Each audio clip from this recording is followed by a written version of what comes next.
Hi mga ka-explorer, samahan niyo po ako dito umakyat sa Mount Mareglem.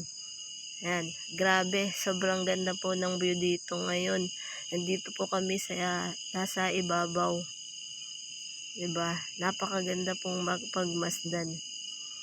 Tapos ito po yung likas na tubig dito.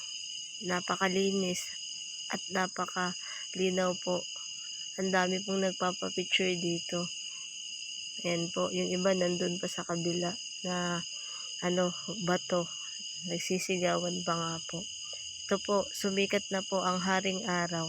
Ngayon pa lang po ay mainit na dito. Pero hindi nyo po yun naramdam. Sulit na sulit po ang pagpunta niya dito at pagod. Yan. Diba po? Dito pa lang po sa taas, tanaw nyo na po ang lahat ng mga magandang view. Yan, grabe.